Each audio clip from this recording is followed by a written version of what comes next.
Bueno, buenas noches a todos. Les damos la bienvenida a este nuevo webinar de la Asociación Argentina de Alergia e Inmunología Clínica. Esta vez el webinar está a cargo del Comité Científico de Reacciones Adversas a Medicamentos y agradecemos a los expositores, al doctor Swiner, a la doctora Andrea Zanacci y al doctor Oscar Gentilcore. También le agradecemos a la licenciada Mónica Romero y a través de ella al Laboratorio Panalab. Bueno, y a todos ustedes por haberse conectado con nosotros esta noche. Luis. Bueno, muchas gracias a todos por conectarse hoy. Es un tema es un tema interesante e importante, principalmente nuestra especialidad. El tema que nos ocupa ahora es alergia a drogas, principalmente los casos clínicos, algunos casos clínicos en la práctica diaria. Como primer, expositor, va a estar aquí el doctor Ricardo Swiner. Él es médico especialista en alergia e inmunología y trabaja en el Hospital Austral y es co-coordinador de la carrera de especialistas en alergia e inmunología. El caso que va a dar primero son casos clínicos y va a exponer algunos temas con respecto a lo que es alergia a drogas periquirúrgicas como un gran desafío. Doctor Ricardo. ¿Se ve, Luis? Sí, sí, perfecto. Perfecto, ahí estamos. Bueno, buenas noches a todos. Muchas gracias al Comité de Reacciones Adversas a Fármacos por la invitación. En este caso voy a disertar sobre un tema realmente importante para nosotros los alergólogos, que es anafilaxia perioperatoria, un desafío diagnóstico.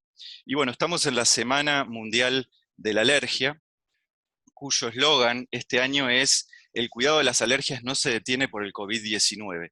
Y esto es especialmente importante, sobre todo en aquellos pacientes que van a ser sometidos a un procedimiento quirúrgico y han presentado una reacción alérgica. Es en estos pacientes en donde tenemos que evaluarlos a pesar de la pandemia de COVID-19 para darle una respuesta.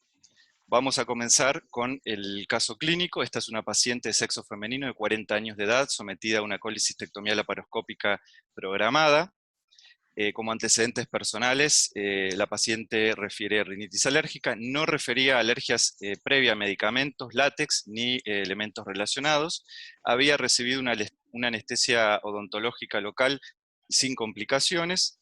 Y la paciente inmediatamente después de la inducción anestésica desarrolla un episodio de broncoespasmo asociado a hipotensión severa.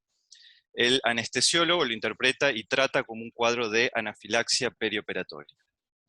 La paciente durante la intervención recibe múltiples medicamentos, como profilaxis antibiótica, recibe cefalotina, como analgésico recibe diclofenac, antiemético metoclopramida, ranitidina, en la inducción recibe fentanilo, propofol y atracurio, era un ambiente quirúrgico con exposición al látex, y como antiséptico se había utilizado clorexidina.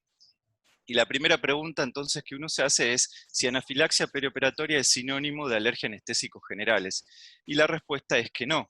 El paciente que es sometido a una intervención quirúrgica es expuesto a múltiples medicamentos, anestésicos generales, látex, antibióticos como profilaxis perioperatoria, analgésicos, opiáceos, coloides, derivados plasmáticos en el caso de que requiera alguna transfusión, clorexidina, e inclusive también a contrastes iodados en el caso de que se realice algún estudio de imágenes durante la intervención quirúrgica. Y aquí voy con la primera pregunta. ¿Cuál les parece a ustedes que es la causa más frecuente de anafilaxia perioperatoria? Hice como un pequeño multiple choice, en donde puse en primer lugar anestésicos relajantes musculares, opiáceos, la segunda opción, tercera opción látex y cuarta opción ranitidina. Bueno, piénsenlo y yo ahora voy a dar la respuesta. Voy a seguir con la exposición. Bueno, dentro de todas las series de casos estudiados, hay una serie hecha por anestesiólogos franceses. Esta fue realizada en el año 2011. Y en esta serie lo que se vio es que la anafilaxia perioperatoria tiene una incidencia que varía de 1 en 10.000 a 1 en 20.000, en Francia es de 1 en 13.000 y es una entidad subdiagnosticada. Y dentro de las causas, este grupo halló que los anestésicos relajantes musculares eran la causa número 1 con un 58%, seguida por el látex, por antibióticos en un 13% e hipnóticos un 2,3%. La segunda pregunta es, ¿por qué es difícil realizar un diagnóstico de reacción adversa a medicamentos periquirúrgicos? Sin lugar a dudas es un gran desafío, de hecho el título de esta charla es un desafío realizar este diagnóstico, y es un gran desafío en primer lugar para el anestesiólogo, porque obviamente el paciente en primera instancia se encuentra cubierto con el campo quirúrgico inconsciente, no le puede referir signos y síntomas tempranos de un episodio de anafilaxia, como ser pruritos, náuseas. Por otro lado, hay acción de fármacos que se solapan, por ejemplo, el propofol suele ocasionar hipotensión, y esto de alguna manera puede subestimar algún cuadro de anafilaxia que se esté desarrollando. Y para nosotros, cuando nos llega un paciente al consultorio, sin lugar a dudas es muy difícil también arribar a un diagnóstico final, primero porque el paciente recibe múltiples medicamentos en un periodo muy corto de tiempo, y muchas veces lo que nos pasa es que nos falta información acerca de la medicación utilizada en el quirófano. Los partes que realizan los anestesiólogos muchas veces son incompletos, se administran medicamentos que nosotros nunca nos enteramos que fueron administrados. Y es por esto que la anafilaxia perioperatoria tiene dos características fundamentales. Primero es que suele tener un diagnóstico tardío. Cuando el paciente se hace un diagnóstico de anafilaxia perioperatoria ya es tarde, el paciente ya está en shock anafiláctico o en anafilaxia. Y por otro lado, esto determina de que tenga asociada una alta tasa de mortalidad. Entre un 3,5 a un 10% de mortalidad es, fíjense, dentro de las reacciones adversas, reacciones de hipersensibilidad a fármacos, es una de las más altas. Entonces, básicamente hay dos señales de anafilaxia perioperatoria que son el compromiso respiratorio y cardiovascular severo. ¿Cuáles son, ahora bien, los anestésicos generales más utilizados e implicados en las reacciones alérgicas? Bueno, los relajantes musculares o bloqueantes neuromusculares son la causa número 1. Esto coincide con el hallazgo de la serie de casos de los anestesiólogos franceses. En principio, todos son capaces de ocasionar algún cuadro de alergia. La succinilcolina es la causa número 1. Y hay un dato llamativo, es que es predominantemente, compromete mujeres. De 3 a 4, el compromiso de estas reacciones es en mujeres. Bueno, ¿y qué relajantes musculares conocemos? Bueno, tenemos la clasificación química en despolarizantes, tenemos la succinilcolina, y no despolarizantes tenemos el becuronio, el pacuronio y el atracurio. Los relajantes musculares también pueden ser clasificados según su grado de sensibilidad en alto, dentro de los cuales incluimos la succinilcolina como la causa número 1, el rocuronio, un grado intermedio, pacuronio, becuronio, y bajo, atracurio.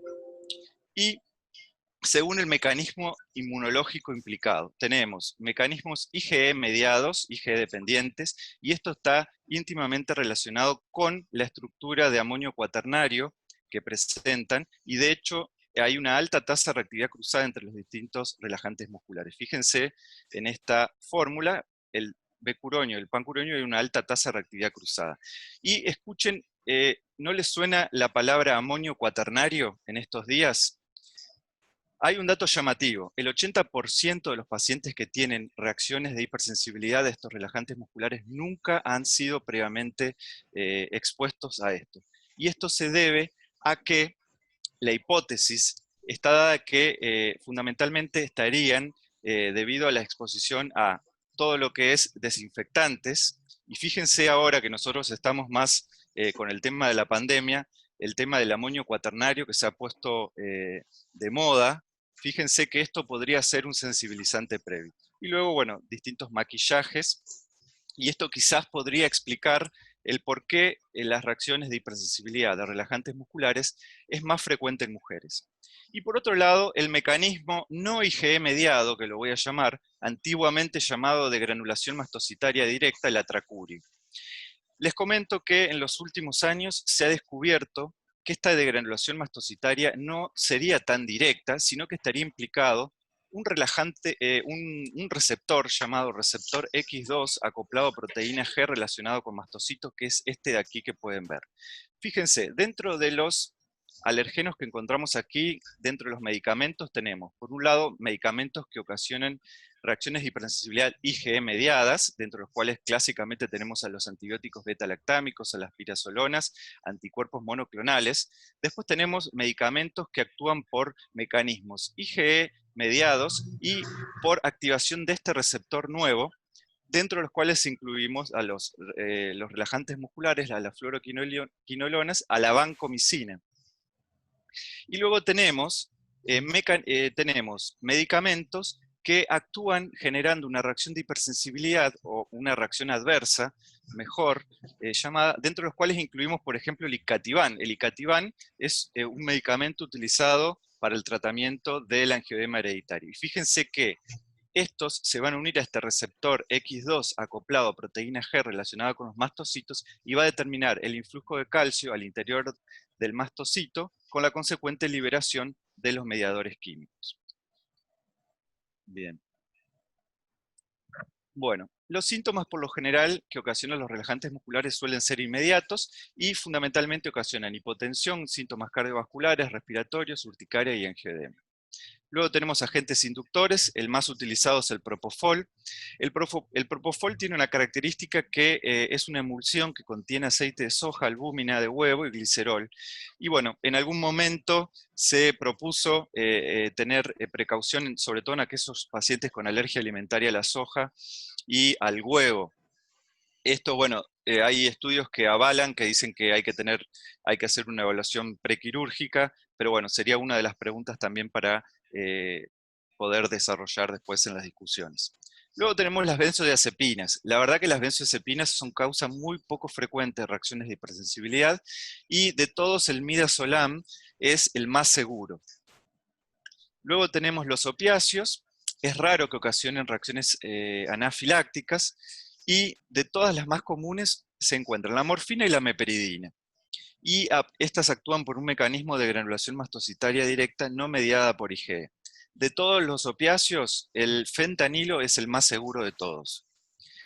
Con respecto a la reactividad cruzada, sí existe reactividad cruzada entre morfina y codeína, pero no existiría reactividad cruzada entre los distintos tipos de opiáceos. Fundamentalmente, la clínica es clásica, el prurito, la picazón que genera la morfina, y bueno, después también puede ocasionar urticaria y cuadros de hipotensión, eritema y broncoespasmo. Luego tenemos los anestésicos volátiles, los halogenados. No existe ningún reporte hasta el momento de anafilaxia.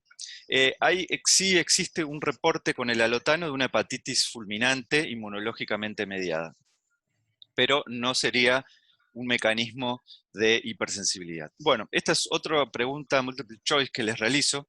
Bueno, una vez que se sospecha y se tiene sospecha de que hay una anafilaxia perioperatoria, ¿cómo confirmamos nosotros de que este paciente que está siendo intervenido quirúrgicamente ha presentado una anafilaxia perioperatoria? Y las opciones son, la primera, mediante el dosaje de triptasa sérica, mediante la clínica, mediante la histamina sérica, mediante la metilhistamina urinaria. Piensen ustedes la respuesta y ahora yo les voy a dar la solución. En realidad, en todo paciente que nosotros sospechemos que ha presentado una anafilaxia perioperatoria, debemos realizar un dosaje de triptasa sérica, que es quien nos va a poner el sello de que este paciente ha presentado una anafilaxia perioperatoria. La triptasa, les recuerdo que es una proteasa que está presente exclusivamente en los mastocitos y que tiene una vida media muy corta de 120 minutos, con lo cual es importante advertirle a los anestesiólogos que tomen una muestra y eventualmente se guarde esa muestra, se congele, se frise. Después, la tercera y última pregunta que les realizo es, bueno, ¿cómo evaluamos a un paciente que nos llega a al consultorio nuestro de alergología y que nos dice, bueno, doctor, tuve una reacción alérgica en una intervención quirúrgica? Mediante testificación cutánea, mediante IgE específica, mediante prueba de provocación a relajantes musculares o mediante un test de transformación linfoblástica. Y la respuesta es que, sin lugar a dudas, la testificación cutánea es el método de estudio gold standard para estudiar las reacciones de hipersensibilidad perioperatorias. Estas les recuerdo que tienen que ser realizadas al menos 3 semanas, 21 días después de ocasionado el evento, para que no me den falso negativas. Y tienen una excelente sensibilidad y especificidad. Fíjense que para los bloqueantes musculares es de hasta el 94%. Si deseamos estudiar látex y antibióticos beta-lactámicos, también la sensibilidad y especificidad es muy alta. Y ojo que puede haber falsos positivos para la morfina si no está insuficientemente diluida. Fíjense, acá están las concentraciones, la mayoría de los anestésicos no se diluye. Fíjense, solamente el atracurio se diluye y la morfina. El resto directamente se hace PRIC con la droga pura. Este es, por ejemplo, el protocolo que nosotros tenemos en el Hospital Austral, en donde, bueno, evaluamos látex, ropivacaína, bupivacaíno, remifentanilo, morfina, tiopental, propofol, becuronio, pacuronio, atracurio y midazolam. Ese es nuestro método de screening que utilizamos en el Hospital Universitario Austral, y acá está el resultado de una paciente que, bueno, le dio positivo a látex y Hevea brasiliensis y a morfina. Bueno, como conclusiones, es importante tener en cuenta que las anafilaxias perioperatorias son poco frecuentes, pero hay que pensarlas. Es por eso que constituyen una entidad subdiagnosticada. Son difíciles de diagnosticar tanto para el anestesiólogo como para nosotros, que debemos evaluar al paciente. Son potencialmente mortales, y es importante que nosotros podamos confirmar el diagnóstico de anafilaxia. Y poder confirmar además el agente causal es posible. Como conclusión, bueno, no nos quedemos dormidos en hacer el diagnóstico a la alergia a anestésicos generales. Muchas gracias y, bueno, espero todas las preguntas, con gusto les responderé, todas las dudas que tengan. Bueno, muchas gracias, doctor Swiner. Las preguntas las vamos a dejar para el final, ¿te parece? Bárbaro. Así que ahora, Luis, podés presentar al exponente que sigue. Bueno, muchas gracias, Ricardo. Muy buena tu exposición. Vamos a ver después algunas preguntas, inquietudes que han quedado. Bueno, el segundo expositor es el doctor Oscar Gentilcore. Él es médico especialista en alergia e inmunología, trabaja en La Plata, y va a hablar de reacciones adversas a antiinflamatorios no esteroideos. Doctor.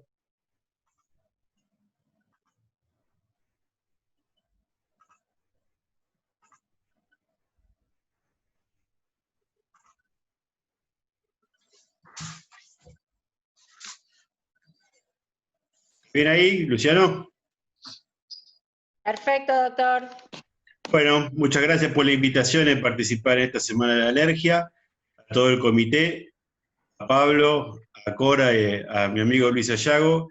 Bueno, para comenzar con esta charla, vamos a hablar sobre las reacciones adversas de hipersensibilidad a fármacos, y específicamente los AINES. Vamos a hacer una pequeña introducción, ya que yo pensé tener muchos médicos clínicos y generalistas, entonces una pequeña introducción y después nos enfocamos específicamente a lo que son los AINES. Tenemos que definir que las reacciones adversas a drogas incluyen los efectos no terapéuticos de los fármacos, con excepción del abuso de las mismas, la sobredosis accidental o intencional y el fracaso terapéutico. Tenemos que saber que es un efecto no deseado resultante de la administración de la droga, con fines de diagnóstico, profilaxis o bien de tratamiento. Entonces, tenemos que evaluar si estas reacciones son relevantes o no, y creemos que sí, ya que la prevalencia está aumentando, sobre todo en adultos y en chicos hasta un 10%, aumenta muchísimo en pacientes con antecedentes de enfermedades previas como el asma, pacientes con urticaria crónica hasta un 60%, y un aumento mayor en pacientes con poliposis nasal. Obviamente que los costos hospitalarios debido a esas reacciones adversas son cada vez más, aumentan, sobre todo en Estados Unidos, en billones por año, y prolongan la estadía de los pacientes, agregando el costo adicional por día cama también. A nivel epidemiológico se van a presentar como un trastorno mucocutáneo como efecto principal entre un 25 y 30%, son graves en un 0,1%, y obviamente, como dijimos anteriormente, el 5 o 7% de las consultas médicas, aunque creo que este porcentaje actualmente por la polifarmacia o medicamentos de autoprescripción que están aumentando.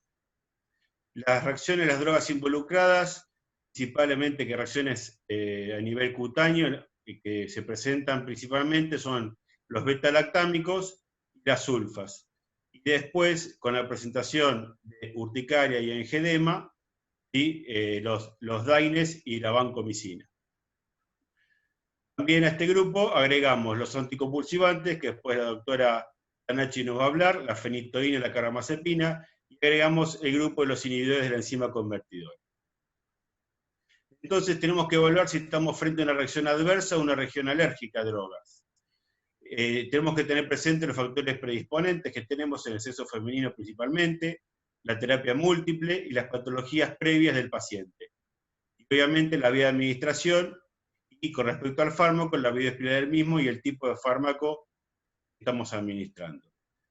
La clasificación de reacciones alérgicas a drogas, de reacciones adversas, vamos a clasificarlas, como ya conocemos, en predecibles o impredecibles. Saber que las predecibles se ven en individuos normales, son dependientes de la dosis, ¿sí? Y están relacionadas con las acciones farmacológicas de la misma. Las no predecibles se ven individuos con una base genética previa, es independiente de la dosis y no forma parte de la acción farmacológica de la droga.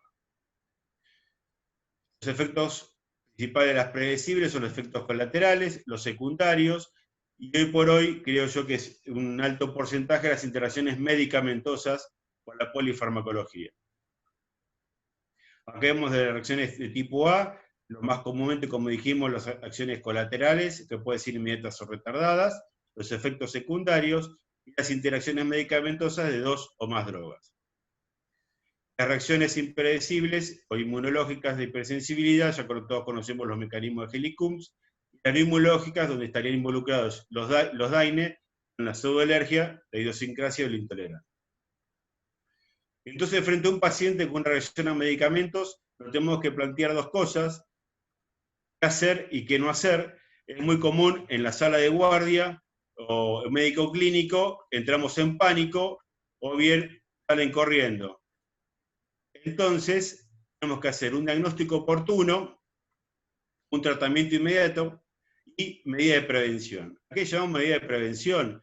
Sobre todo educar al paciente, la autoprescripción, identificar los pacientes de riesgo, evitar el uso de medicamentos multidroga. Hoy creo que el uso de combinantes de antigripales y varios alimentos deportivos también están en aumento, y evitar los medicamentos de acción retardada o de depósito. Obviamente, evitar prescribir fármacos de utilidad dudosa.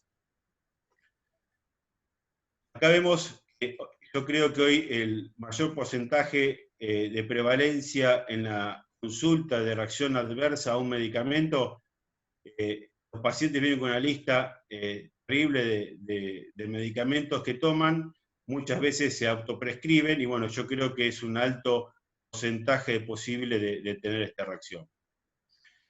Como diagnóstico clínico, este algoritmo de diagnóstico nos va a ayudar a evaluar la historia clínica, principalmente, y de forma detallada permitirá sospechar el mecanismo patogénico involucrado, definirá el protocolo de estudio para seguir, incluir el fármaco implicado, la dosis y la vía de administración, evaluar las manifestaciones clínicas que llevaron a estos síntomas previos y ulteriores a la toma, y es importante el tiempo transcurrido. Esto no, evaluar el examen físico, qué presentación tiene, y los test de laboratorio con que contamos al momento.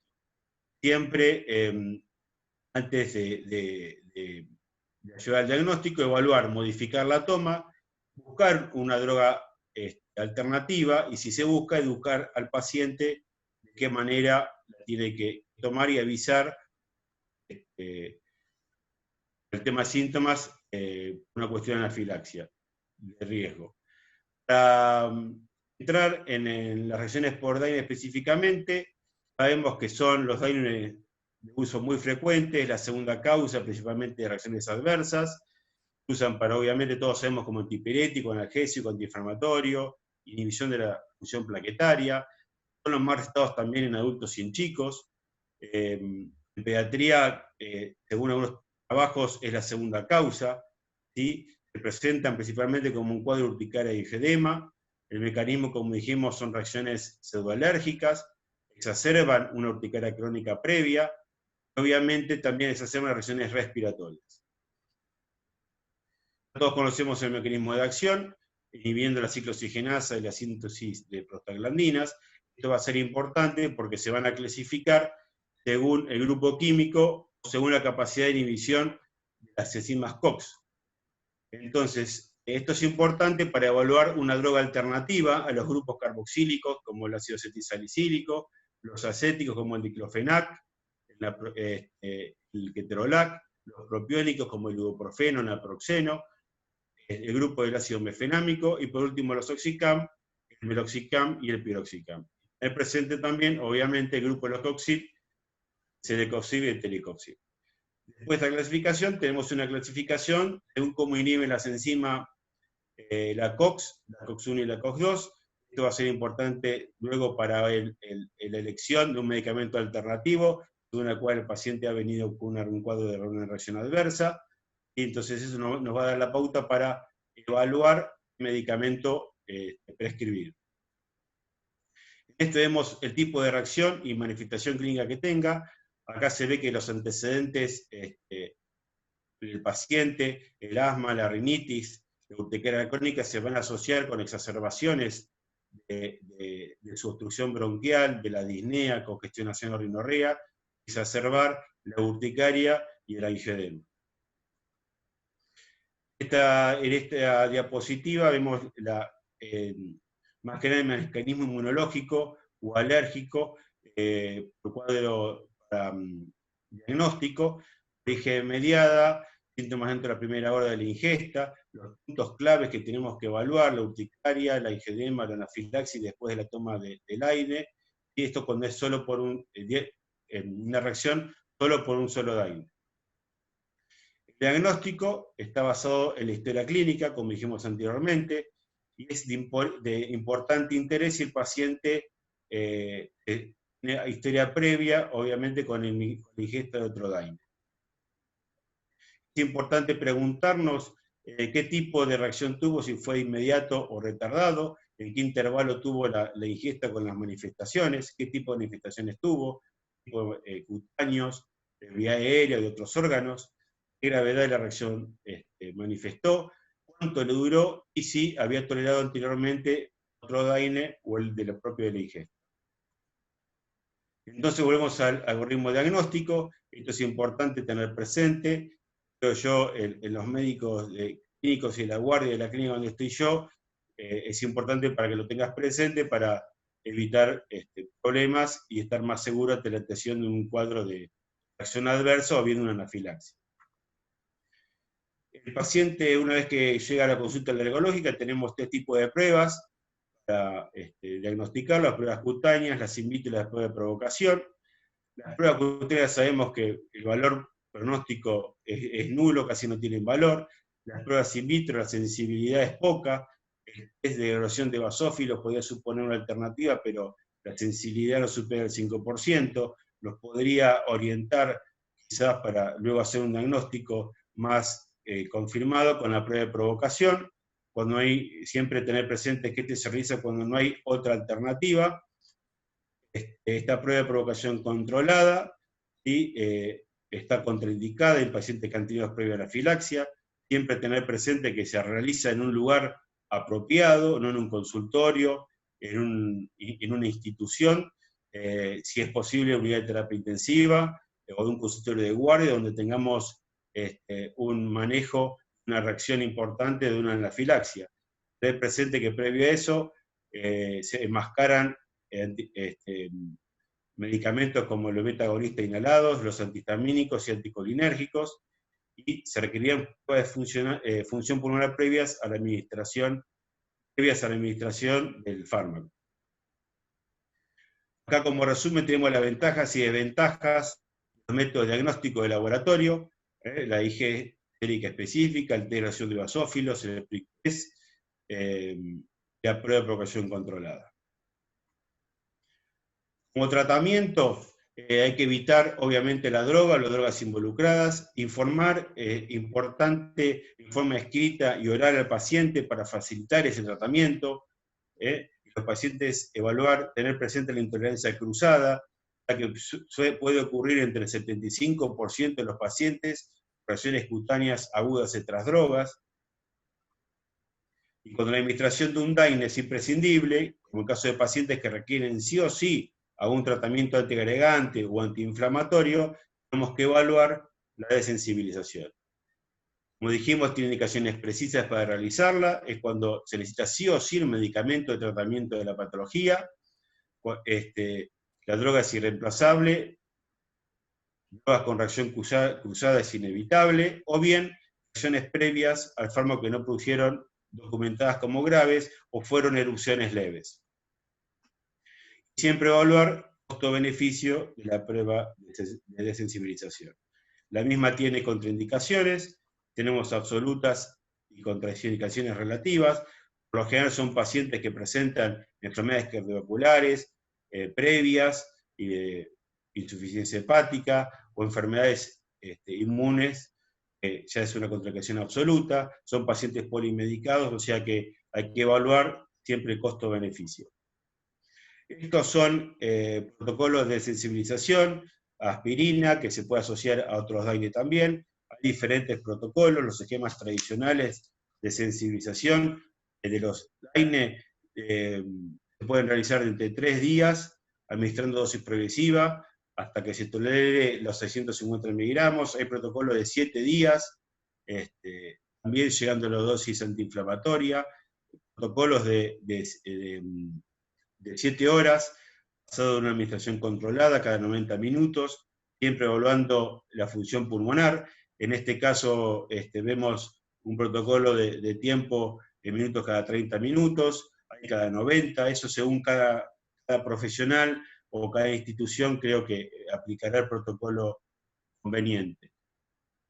Luego de la sensibilización, es importante informar al paciente las marcas comerciales que la contienen al fármaco, evitar posibles ingestas erróneas.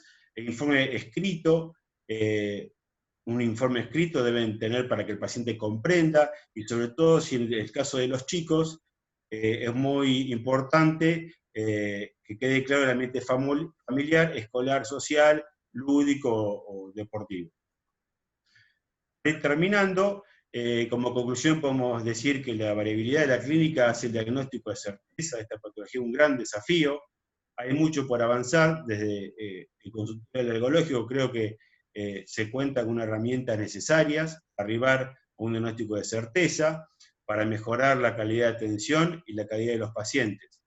Obviamente es imprescindible definir una estrategia para cada paciente en particular, para evaluar una correcta evaluación alergológica. Muchas gracias. Muchas gracias, Oscar.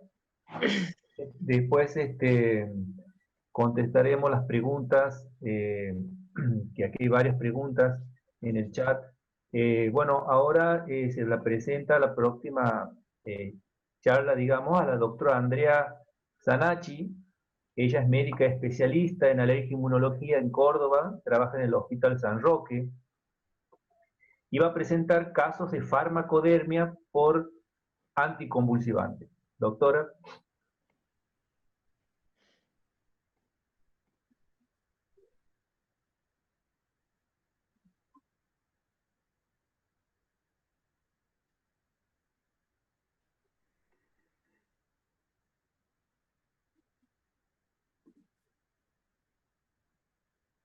Desbloquea el micrófono, Andrea.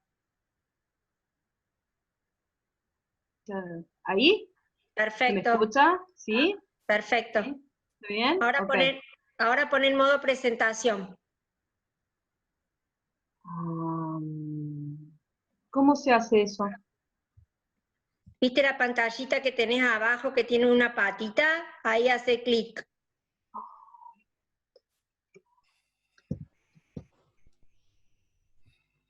No, abajo, abajo, abajo. Oh, Dios. No te... Tranquila. Abajo. No la veo, no sé. Abajo, Ay, mira. abajo en la parte naranja, abajo a la derecha, tiene 4 cuadraditos y al Sí. lado Ah, sí.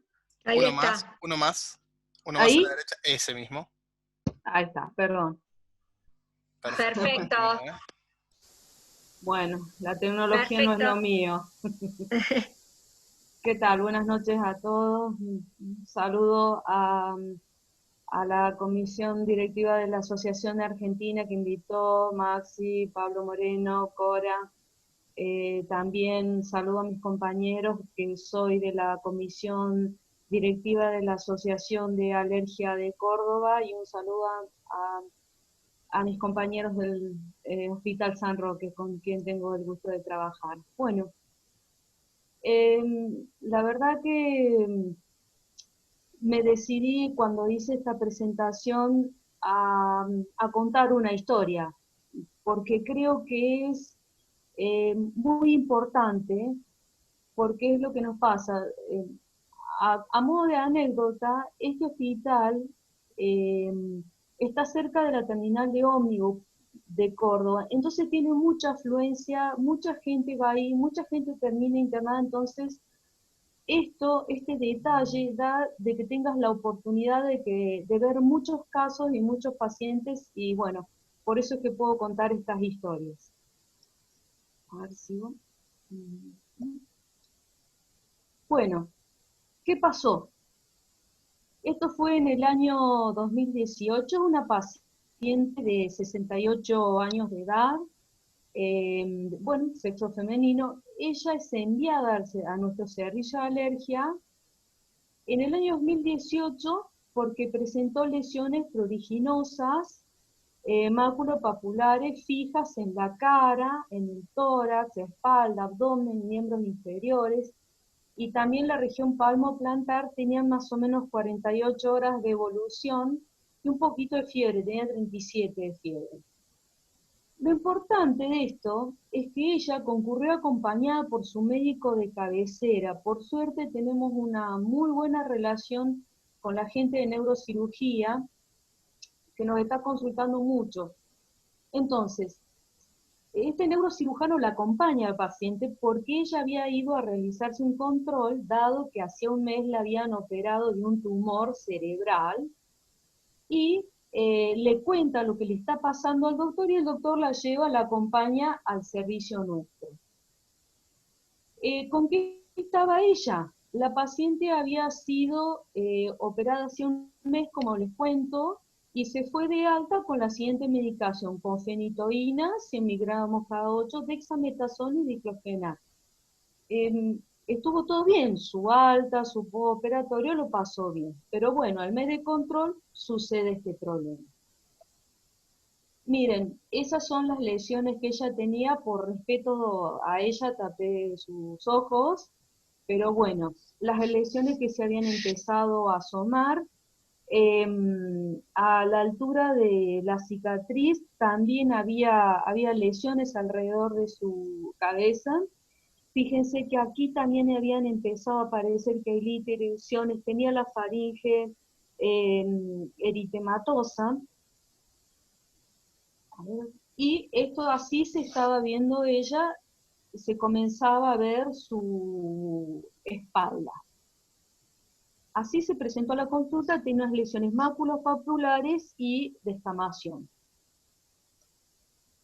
Bueno, dado que yo ya había visto, o habíamos visto en otras oportunidades, pensé en ese entonces que se trataba de un síndrome de hipersensibilidad farmacológica, que se trataba de una reacción exantemática, y conversando con el doctor neurocirujano dijimos, bueno, tal vez pueda tratarse de un DRES por un anticonvulsivante fenitoína. Nosotros ya habíamos visto otros casos, habíamos visto Steven Johnson, justamente por fenitoína. Bien, entonces el doctor que hacía guardia, este neurocirujano, me trae un análisis que venía.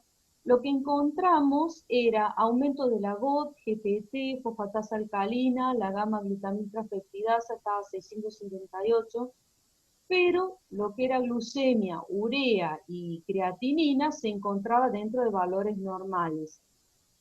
No había levantado los glóbulos blancos, ahí no hay, en esa hoja no hay discriminación, pero ella después, con el tiempo, sí había hecho una eosinofilia.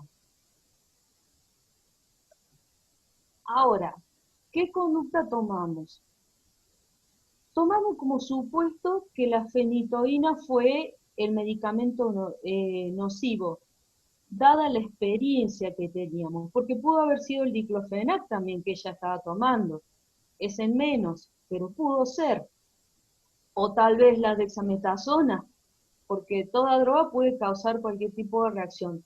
Pero bueno, como estadísticamente se la no menciona más que nada a los anticonvulsivantes, conversamos con el cirujano y dijimos, mira, saquemos todo, y especialmente la fenitoína, ¿qué alternativa le podemos ofrecer? Y él me dijo, podemos darle levetiracetam, porque es de suma urgencia, porque lo que quería prevenir el neurocirujano era que la paciente no convulsione. Nosotros incorporamos un régimen de prednisona, 1 miligramos por kilogramo de peso, dimos 360 miligramos de fexofenadina por día, pero en ese momento en el servicio pasamos en nuestro box de enfermería una solución fisiológica con 500 miligramos de hidrocortisona y un antihistamínico endovenoso.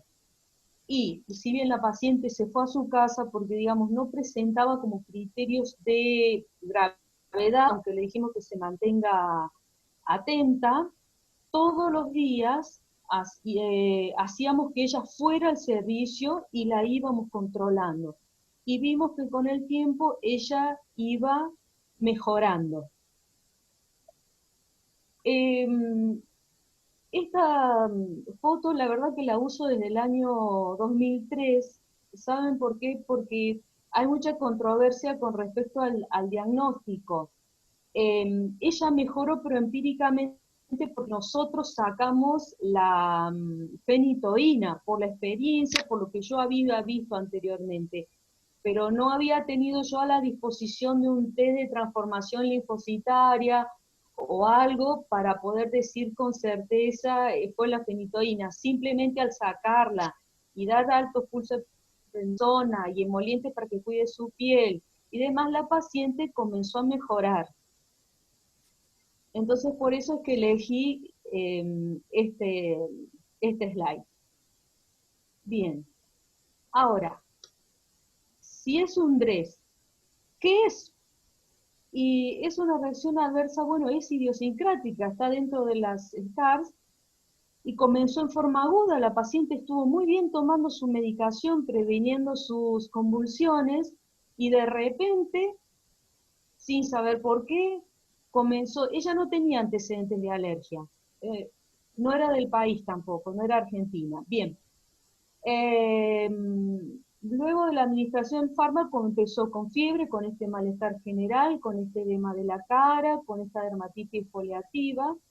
Sabemos que la causa son fármacos antiepilépticos, como la difenilidantoína, carbamazepina, fenobarbital y sulfas, y a veces con menos frecuencia es un halopurinol, sales de oro o minociclina, antagonistas de los fosfatos de calcio, ranitidina y talidomida. Parece ser que algunos pacientes tienen una incapacidad genética para eliminar la toxicidad de los productos metabólicos de los hidrocarburos de estos fármacos antiepilépticos.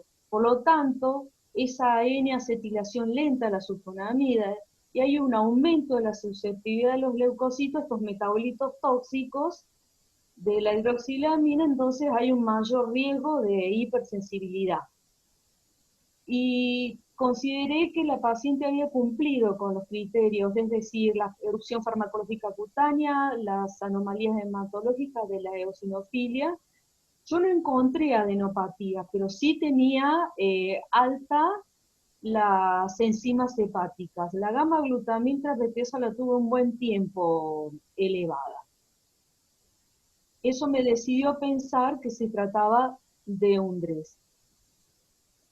Ahora, pienso que dentro de la fisiopatogenia, ella, como tomé este cuadro del doctor Werner Tisler, del cual las reacciones de estas SCAR se encuentran dentro de las reacciones de tipo 4, mediadas por células T.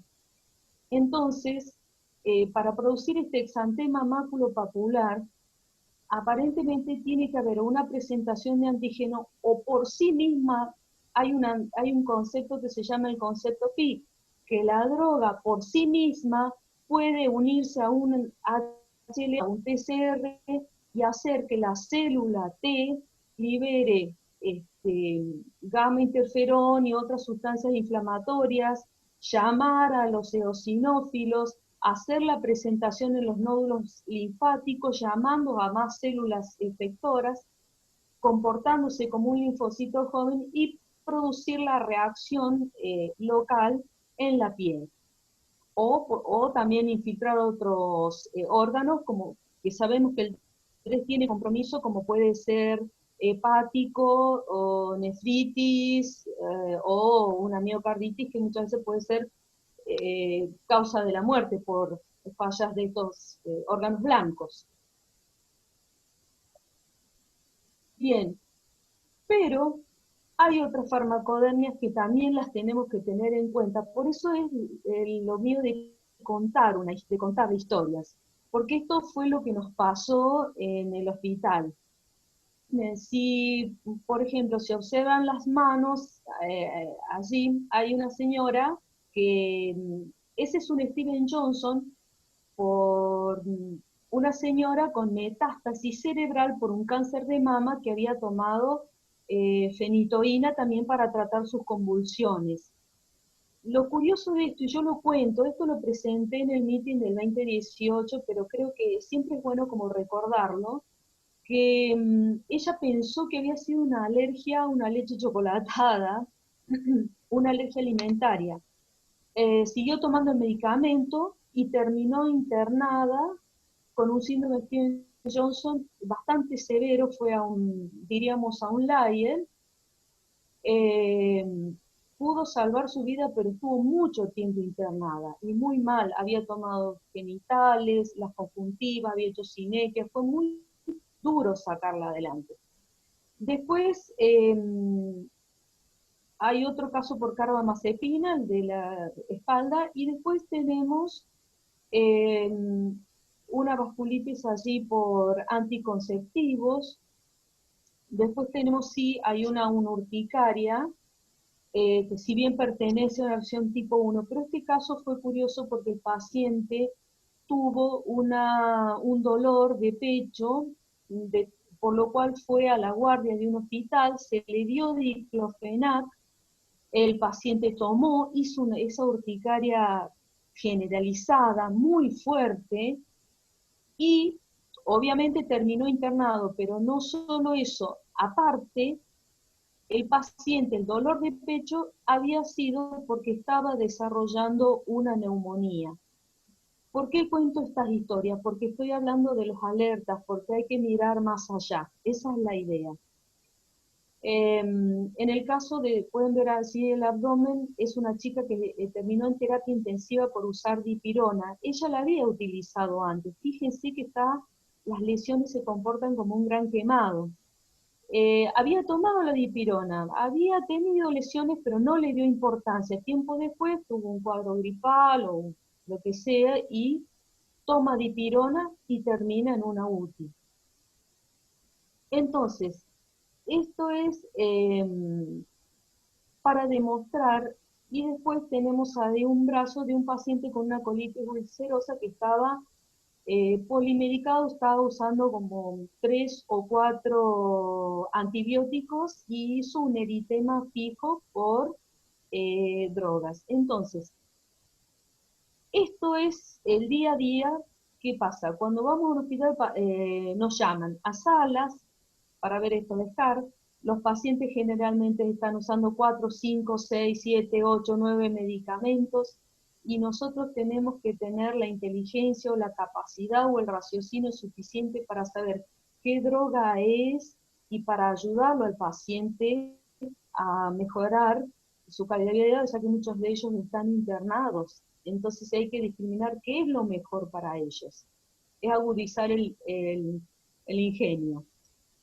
No puedo ver los cuadros porque están ahí todos, pero hay un caso que tengo por ahí, porque dice que, por ejemplo, el DRES, no sé si lo ven, hay un caso de, también otro DRES, de un muchacho, un paciente de sexo masculino que también nos llaman porque convulsiona, porque el paciente tenía adicciones y se le había descubierto el HIV. Entonces estaba usando las drogas antirretrovirales y también estaba usando medicamentos para tratar sus convulsiones. Entonces, dicen que el DRES tiene capacidad de incrementar las cargas virales, de que los virus se repliquen más, de que el herpes tipo 6 se incremente, el citomegalovirus, o el virus mismo del HIV se replique más. Entonces, ¿qué pasó en este paciente? ¿Qué fue? ¿Fue el antirretroviral? ¿Fue el anticonvulsivante? ¿O fue que tenemos linfocitos T tan autorreactivos que hacen síndromes a múltiples medicamentos debido a ese estímulo permanente que tienen con sus virus? Bueno, por eso es que quise contar la historia y que tenemos que agudizar el ingenio por eso. Esa era la idea de la que yo quería hablar. Bueno, muchas gracias. Quedo pendiente de comentarios, preguntas. Bueno, muchas gracias, doctora. Bueno, Muy bueno todas las presentaciones. Muchísimas gracias. Por favor. bien. Vamos a ver un poco en el chat hay algunas preguntas. Principalmente hay una pregunta con respecto a lo que es la parte de anafilaxia periquirúrgica, ahí un poco para el disertante, para el doctor Swiner, principalmente con el tema de la triptasa. La anafilaxia periquirúrgica es un gran desafío para nosotros, y más trabajar conjuntamente con los anestesistas. Es un tema que es importante hacer hasta protocolos en forma conjunta para ver cómo podemos trabajar en forma más ordenada. El tema de la triptasa, que hay una pregunta ahí. La triptasa, como dijo el doctor, se forma principalmente en el mastocito, en los gránulos mastocitos, ¿no? Y se encuentra como unas 300 veces más que en los basófilos. Por lo tanto, es importante de dosarla para ver si realmente hay desgranulación mastocitaria. Pero no es un diagnóstico de certeza de anafilaxia, porque a veces tiene anafilaxia el paciente y el paciente tiene triptasa negativa, porque puede haber desgranulación basofílica también. Eso hay que tener en cuenta. Y una pregunta que vi ahí en el chat que decía, ¿dónde podemos dosar triptasa acá en Argentina? Es una gran pregunta. Si sabe o nos contesta un poco el doctor Swiner. Bueno, sí, lo que vos decías con respecto a la triptasa es muy importante y bueno, esto lo vimos cuando Mariana Castells vino a Argentina el año pasado y ella siempre hacía hincapié en que es una herramienta fundamental para nosotros los alergólogos porque de alguna manera no hay otro elemento, al menos hasta ahora, algún otro mediador que podamos dosar y bueno, de alguna manera la beta-triptasa sería uno de estos. El problema que tiene es que, como había mencionado, tiene una vida media muy corta, entonces quizás muchas veces te puede dar negativo, digamos, en valores normales, porque se toma fuera de este periodo que es de 120 minutos. Y después otra cosa que es importante también es hacerle un dosaje basal a este paciente de triptasa. En el Hospital Austral nosotros contábamos con el dosaje de triptasa desde hace aproximadamente 3 años. Previo a esto, bueno, sinceramente era muy difícil y nos teníamos que guiar fundamentalmente por la clínica. pero la realidad es que es un elemento que nos ayudaría muchísimo a nosotros, los alergólogos, como para confirmar el de anafilaxia perioperatoria o el de otro tipo de anafilaxia. Quizás desde la asociación se pueda hacer alguna iniciativa como para que algún laboratorio pueda comenzar con esta toma de muestras y bueno, se pueda derivar de todos lados del país porque sin lugar a dudas, inclusive desde el punto de vista legal también es importante, ¿no? En el caso de confirmar Ricardo, o no. ¿le están dosando en el Austral o no lo están dosando? Sí, se dosa, Están sí. dosando. Perfecto.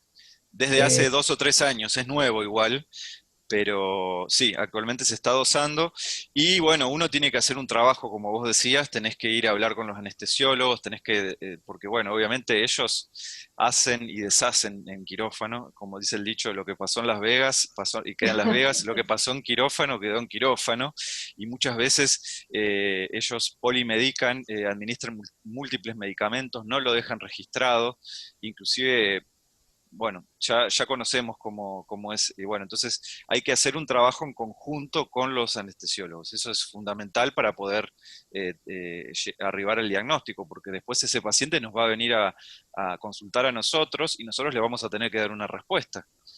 Entonces, nosotros de alguna manera tenemos que hacer un trabajo de investigación, un trabajo súper exhaustivo, en donde tenemos que preguntarle desde los antibióticos, los analgésicos, los antieméticos, todas las drogas, todos los medicamentos que recibió, y por lo general los recibe en un periodo muy corto de tiempo. Entonces es verdaderamente muy difícil y es un trabajo realmente difícil para nosotros.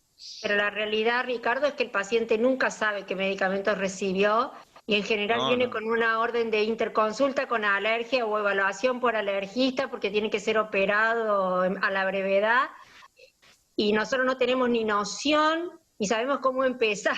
Por eso es muy importante tener en la cabeza realmente el orden de frecuencia de aparición de estos, como para guiarnos para poder hacer el diagnóstico o aproximarnos a un diagnóstico, ¿no?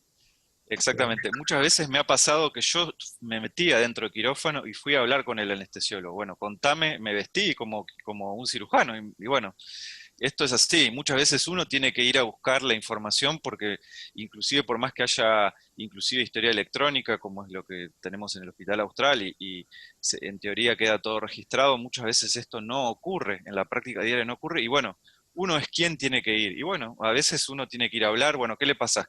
Si es una colecistectomía, por lo general hay protocolos. Bueno, ¿qué antibiótico le pasaste? Y bueno, por lo general ellos son medios que ya tienen protocolos, entonces, bueno, uno asume, y bueno, ¿cuál es el inductor que usás? ¿Cuál es el que usás habitualmente? Entonces, Sí, también eso es habitualmente cuando uno puede acceder y cuando el paciente se operó en ese lugar, ¿no? Pero la realidad es que muchas veces vienen pacientes operados hace varios años, en lugares que ya ni existen. Estamos, es yo te muy diría que difícil, en el muy 90% difícil. de los casos estamos a ciegas con eso, ¿no?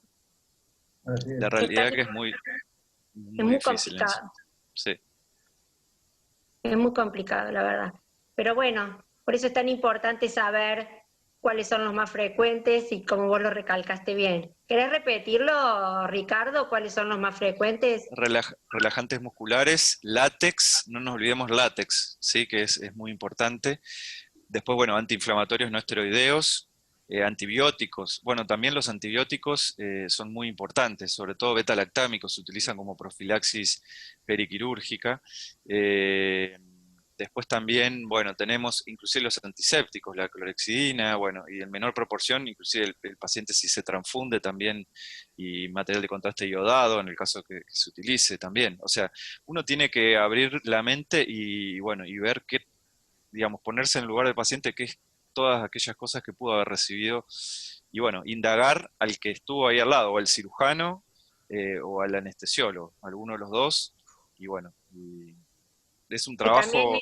Y también y nosotros por descarte, ¿no? Porque si después ya recibió antibióticos y nunca tuvo después de esa supuesta cirugía, ir descartando nosotros, preguntando y preguntando, que es lo más fundamental. Sí. Sí, pero Bueno. aquí lo fundamental, lo más importante para nosotros como alergistas es pedir el parte quirúrgico, o sea, o la historia clínica, anestésica o quirúrgica es fundamental pedir eso. Si el paciente no tiene eso, que pasa muchas veces, y tenemos que indagar después qué drogas van a tener que colocarle, poner al paciente cuando le realicen una próxima cirugía. Y por ahí ya se complica el tema. Por eso es muy importante trabajar en forma conjunta. ¿Sí? Es un tema. Exactamente. Acá hay una pregunta para el doctor Oscar Gentilcore, que ¿qué protocolo recomendaría para la desensibilización con aspirina en este caso? Me parece que es con aspirina, dice para desensibilización, supongo que debe ser con aspirina.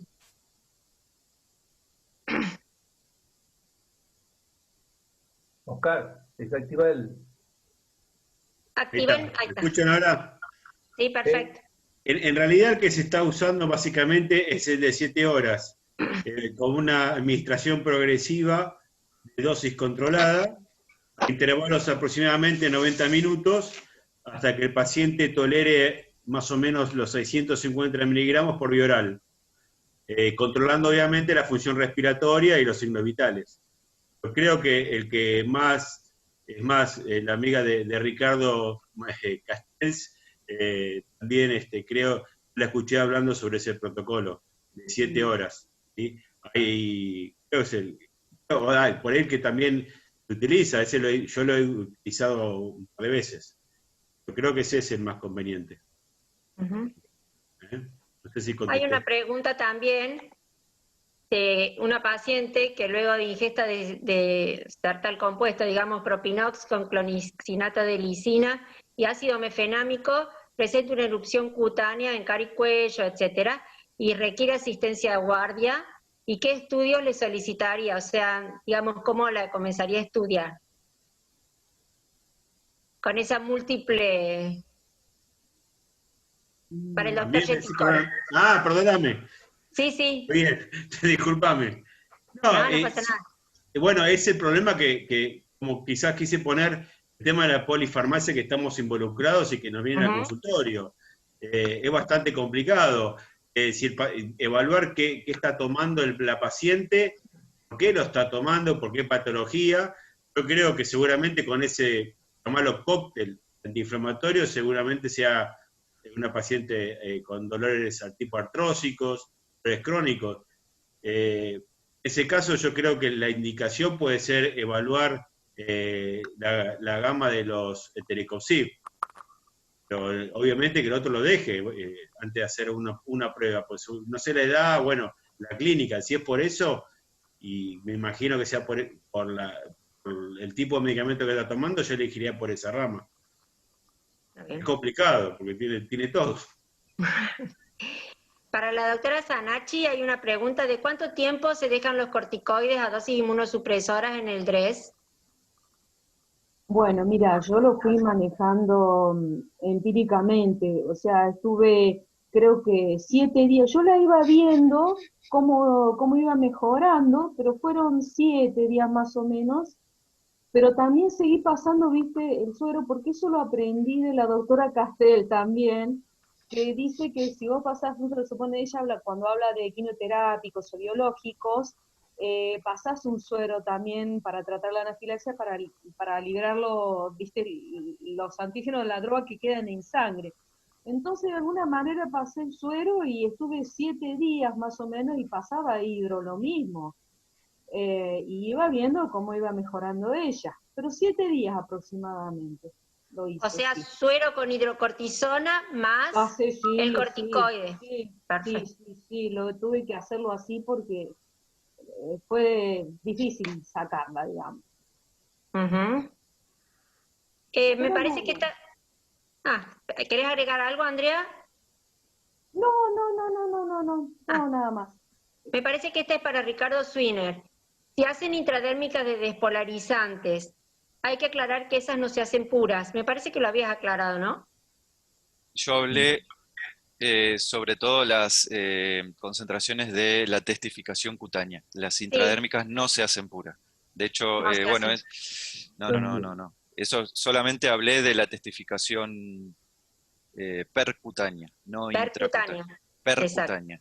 No intradérmicas. No intradérmica. Eso es todo percutáneo y es obviamente muy importante porque estamos manejando medicación en donde desconocemos muchas veces la farmacología y podemos generar un daño muy importante, ¿no? O sea, el paciente... Entonces, eso es fundamental. Le quiero hacer una pregunta a Andrea. Con respecto al paciente, ¿le hiciste Dime. algún estudio como para confirmar que era la fenitoína, o ya sea un test de parche o un test de transformación linfoblástica? O- No, porque yo no tengo esos recursos. No sé si en Córdoba se hace. Eh, Sinceramente no, me hubiera encantado, me quedé corta, me hubiera encantado hacer ese test de transformación. Como yo ya había visto otras veces que era viste, la fenitoína, y le íbamos sacando y el paciente mejoraba, digo, cuando vino el neuroinferior, es la feni, saquémosla, viste, empírico. No sé, viste que Mariana Castel por ahí dice que se puede como hacer ahora pruebas, lo he escuchado por ahí, que hasta se hace de sensibilización, que estaban como intentando, no se hace nada de eso, ¿no? Un Steven Johnson no se nos va a ocurrir, pero no, yo no tengo a disposición en el hospital el test de transformación linfoblástica o parche, no. Yo no sé si vos tenés, si has hecho alguna vez, pero yo no lo hice, no sé si se puede hacer en un DRES, creo que no, Sí, creería que no.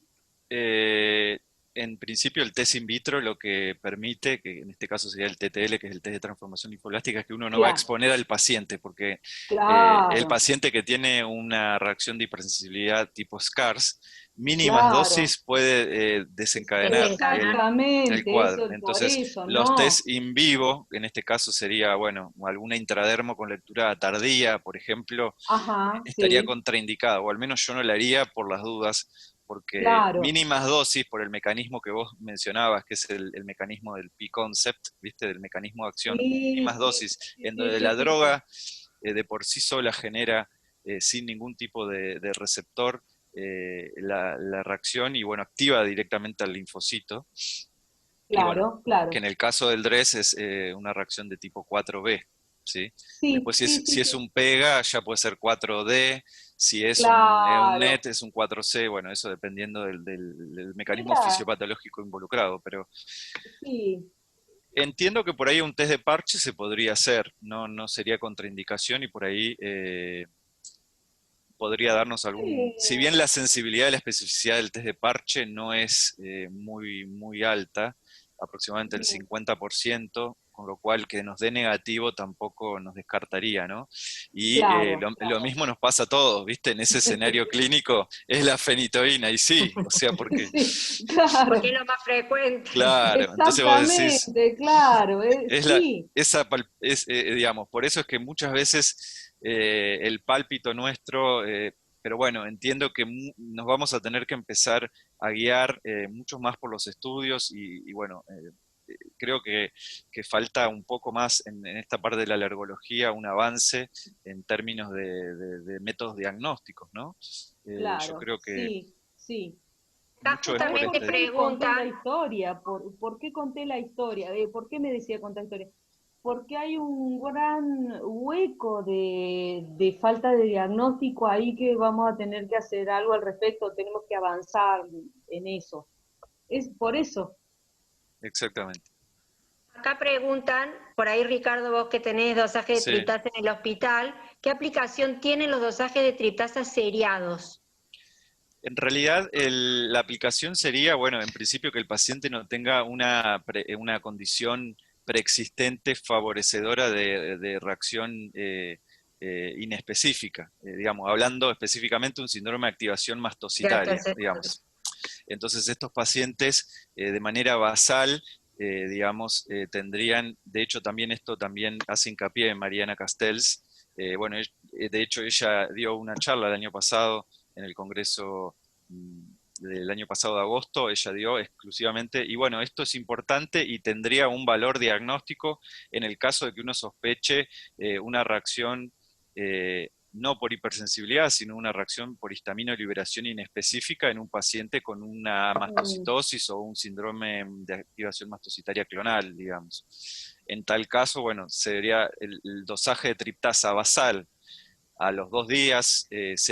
Si lo encuentro elevado, bueno, ahí sospecho, puedo hacer una punción de médula ósea, bueno, y sigo, digamos, continúo con el workup diagnóstico para mastocitosis o Claro, síndrome de activación.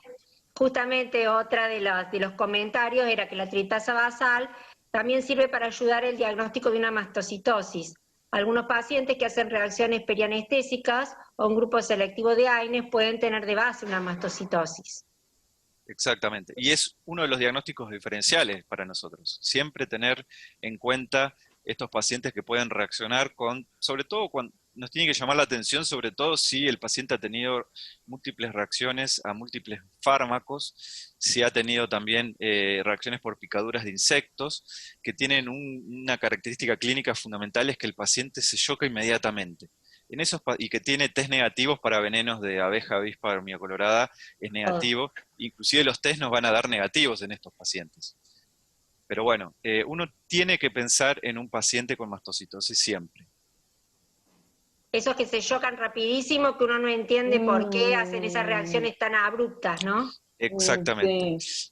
Y bueno, lo que yo mencionaba de este nuevo receptor, yo creo que es una novedad muy importante, porque bueno, muchos de estos medicamentos que nosotros veníamos diciendo, activación mastocitaria directa o inespecífica, no lo es tal, o sea, no es, es mediado por un receptor nuevo, con lo cual acá nos abre un panorama muy importante en lo que respecta al tratamiento, al diagnóstico y además al tratamiento, porque si podemos bloquear ese receptor, de alguna manera no va a haber una reacción. Sí. Así que bueno. Y también nos puede dar negativa una prueba cutánea que pensábamos que era IgE dependiente cuando no era, ¿no? Exactamente. Por eso. Cada vez más confuso todo de la ampliación del panorama que tenemos, ¿no? ¿Qué información tiene, otra pregunta, sobre el uso de la acetilcisteína en las farmacodermias? Yo no tengo ninguna. No, Perdón. no. ¿El uso de la acetilcisteína en la farmacodermia? Yo no tengo ninguna. No conozco. No. No, yo tampoco. No, nunca. No. Ok. Sí, Acá, en las farmacodermias se puede pasar hasta gamma globulina, infliximab, Ah, que son, sí. eso se puede, digamos, más allá de los corticoides, sobre todo en casos severos como NET, o bueno, una necrolisis epidérmica tóxica severa, bueno, se puede recurrir si el paciente es refractario al tratamiento con corticoides, ¿no? Claro. Pero son tratamientos de segunda línea y bueno, pero la N-acetilcisteína, la verdad que yo personalmente no lo había escuchado previamente. No sé si yo vos... tampoco. Yo tampoco. Para el doctor Gentilcore,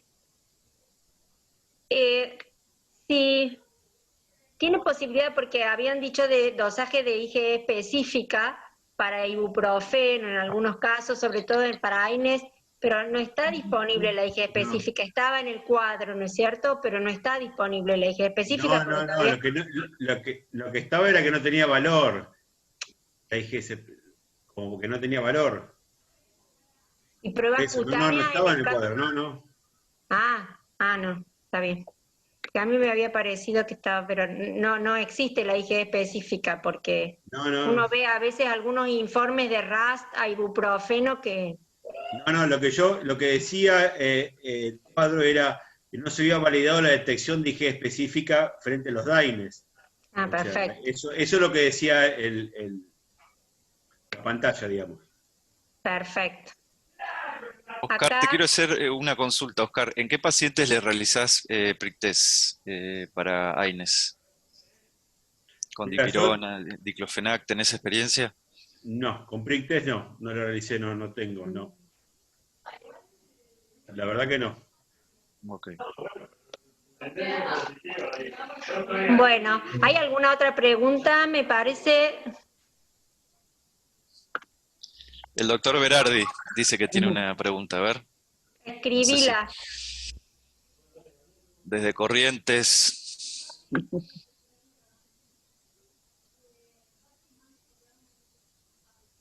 A ver, Alejandro. El doctor Jares acá pregunta prick test para dipirona. Están descritas IgA pirazolona, pero la verdad que yo nunca, la verdad no tengo experiencia en el tema. Eso está descrito. Y me imagino que se hace, pero no tengo experiencia. A pirazolona nada más. El doctor Schul hace un comentario que en el DRES el test del parche es bastante sensible y específico. No sé qué experiencia tienen ustedes. No, yo no.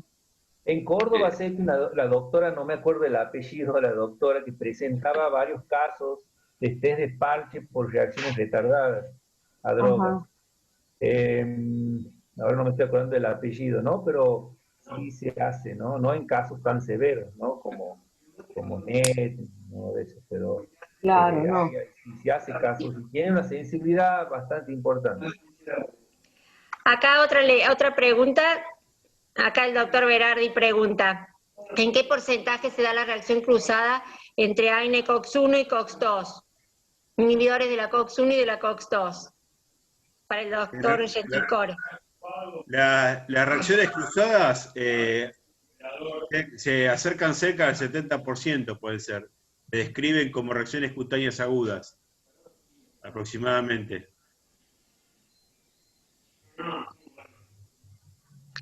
Acá la doctora Olga Vázquez te dice, Luis, que la doctora María Teresa Serra es la que presentó los casos. Sí. Ella siempre presenta esos casos. Y Sí, la verdad que tiene mucha casuística, la doctora Serra, exactamente. Exactamente, sí. Bueno, acá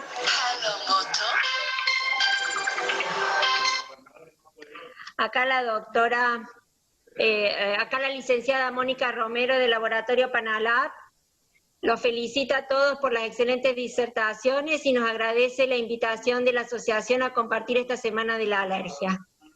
Bueno, si no hay ninguna pregunta más, nos vamos a ir despidiendo. Y quería decirles, como siempre, después de estas webinares, que esta actividad y todas las que realice la Asociación Argentina de Alergia e Inmunología Clínica son el reconocimiento a los médicos que están combatiendo esta pandemia, muchos de ellos dejando la vida. Bueno, les agradecemos a todos haber participado en esta webinar para conmemorar la Semana Mundial de la Alergia. Muchas gracias. Así que, bueno, un placer tenerlos acá. Buenas noches a todos, ¿eh? Buenas noches. Gracias. Chao. Buenas noches, gracias.